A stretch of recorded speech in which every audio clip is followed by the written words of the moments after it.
السلام علیکم دوستو، کیسے ہیں؟ سب خیریت ہے جی؟ اور سب خیریت ہے، طبیعت ٹھیک ہے، سب ٹھیک ہو ماشاءاللہ۔ تو اللہ پاک آپ کو صحت و تندرستی دے، دنیا کی کامیابی عطا فرمائے، ہر طرح کی بری آزمائش سے بچائے۔ تو دوستو، آج ہم بات کریں گے رزق کیا ہوتا ہے اور رزق کی کیا اہمیت ہے اور رزق کس کو کہتے ہیں۔ تو ایک شخص نے حضرت بایزید بستامی رحمۃ اللہ علیہ سے کہا کہ میری عیال بہت زیادہ ہے، عیال یعنی کہ فیملی، جو میرے عیال بہت زیادہ ہے اور معاش کم ہے۔ تو حضرت بایزید بستامی رحمۃ اللہ علیہ نے فرمایا کہ اپنے گھر جا، جس کو تو دیکھے کہ اس کا رزق مجھ پر ہے اس کو گھر سے نکال دے، اور جس کو دیکھے کہ اس کا رزق اللہ تعالیٰ پر ہے تو اس کو گھر میں رہنے دیں۔ مقصد بات کرنے کا یہ ہے کہ یار کوئی بندہ یہ نہ کہے کہ رزق جو ہے وہ میں رزق کما کے دے رہا ہوں، میں کماتا ہوں تو وہ کھاتے ہیں، کوئی کسی کا رزق نہیں کھاتا۔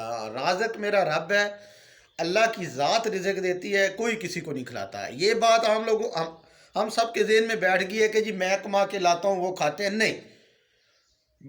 میں نے اسی لیے حضرت بایزید بستامی رحمۃ اللہ علیہ کی بات کو نوٹ کیا ہے، کو نقل کیا ہے۔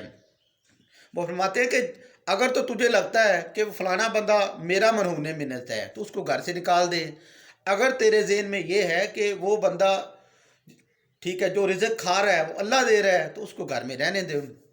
تو اسی ایک اور جگہ پہ شیخ سعدی کا واقعہ ہے۔ شیخ سعدی فرماتے ہیں کہ جو کوئی اپنی کمائی سے روٹی کھاتا ہے، جو کوئی اپنی کمائی سے روٹی کھاتا ہے اسے حاتم طائی کا احسان نہیں اٹھانا پڑتا۔ جو کوئی اپنی کمائی سے روٹی کھاتا ہے اسے حاتم طائی کا احسان نہیں اٹھانا پڑتا، ٹھیک ہے۔ ایک جگہ پہ اور فرماتے ہیں اگر روزی کا انحصار عقل مندی پر ہوتا، اگر روزی کا انحصار عقل مندی پر ہوتا تو بیوقوفوں سے بڑھ کر کوئی تنگ دست نہ ہوتا۔ یار کتنی پیاری بات کی ہے یہ، خدا کی قسم یہ بات کروڑوں روپے کی ہے۔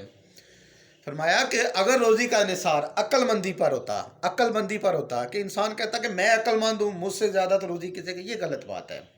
اگر روزی کا انحصار عقل مندی پر ہوتا تو بیوقوفوں سے بڑھ کر کوئی تنگ دست نہ ہوتا، لیکن اللہ تو سب کو دیتا ہے، جو بیوقوف ہے ہو سکتا ہے ان کو زیادہ دیتا ہوں، ٹھیک ہے۔ تو ایسی باتیں نہیں کرنی چاہیے۔ رزق جو ہے وہ اللہ کی ایک نعمت ہے، ٹھیک ہے۔ ایک جگہ پہ اور بھی فرمایا جاتا ہے باوجود اس کے کہ تیری روزی دوسروں کی روزی سے جدا ہے تو پھر رنج و محنت بےہودہ کیوں ہو۔ مقصد یہ ہے کہ اگر تیری روزی دوسرے لوگوں سے جدا ہے تو پھر پریشانی کس چیز کی ہے۔ اچھا، آخر میں اپنی ایک دفعہ پھر حضرت بایزید بستامی رحمۃ اللہ علیہ کی بات نوٹ کرنے کے بعد میں آپ سے اجازت لوں گا کہ ایک مرتبہ حضرت بایزید بستامی نے کسی امام کے پیچھے نماز پڑھی۔ بعد میں امام نے پوچھا کہ آپ کا کھانا پینا کہاں سے چلتا ہے۔ پوچھ لیتے ہیں لوگ کہ یار تو کی کرنا ہے، تیرے کو اتنا پیسہ ہے گئے، کیڑی تو مشین لائی ہوئی ہے، کیڑی تیرے کو گدڑ سنگھی مقصد ہے۔ تو امام صاحب نے پوچھا کہ آپ کا کھانا پینا کہاں سے چلتا ہے، تو آپ نے جواب دیا کہ ذرا صبر کرو، پہلے میں نماز کا اعادہ کر لوں تب تمہاری بات کا جواب دوں گا، کیونکہ جو شخص روزی دینے والے کو نہ جانے اس کے پیچھے نماز روا نہیں۔ یار کیسی زبردست بات کی ہے، خدا کی قسم لاکھوں روپے کی بات ہے۔ حضرت بایزید بستامی رحمۃ اللہ علیہ نے اس امام کے پیچھے نماز پڑھی، وہ پوچھتا تیری روزی کہاں سے آتی ہے، تو آپ نے فرمایا کہ 2 منٹ رک جاؤ۔ آپ نے دوبارہ نماز پڑھی اور کہا کہ جس بندے کو اتنی بات نہیں معلوم کہ روزی دینے والا کون ہے تو میں اس کے پیچھے نماز کیوں پڑھوں، میری نماز اس کے پیچھے نہیں ہوتی۔ مقصد بات کرنا ہے کہ رازق اللہ کی ذات ہے، ہمیشہ اللہ کی ذات پہ توکل رہنا چاہیے۔ اللہ کی ذات رزق دیتی ہے، خدا کی قسم اگر بندوں کے ہاتھ میں ہوتا تو دنیا کی پوری کائنات ختم ہو جاتی۔ آج فلانا کہتا ہے میں نے اس کو رزق نہیں دینا، یہ ایک واحد چیز ہے، ٹھیک ہے، جو رزق جس کو ہم بولتے ہیں، خدا کی قسم یہ انسانوں کے ہاتھ میں نہیں ہے۔ وسیلہ ضرور بنتے ہیں، وسیلہ ہوتا ہے، لیکن وسیلہ بھی وہی بنتا ہے جس کو خدا کہتا ہے، ہر بندہ وسیلہ بھی نہیں بنتا۔ تو رزق اللہ کی ذات کے ہاتھ میں، ہمیں صرف کوشش کرنی چاہیے، ٹھیک ہے۔ حدیث نبوی صلی اللہ علیہ وسلم ہے کہ رزق جو تیرے مقدر میں لکھ دیا ہے وہ تجھے ملے گا، ضرور ملے گا، چاہے تم اس کے لیے کوشش کرو یا نہ کرو، ٹھیک ہے، تمہیں ملے گا۔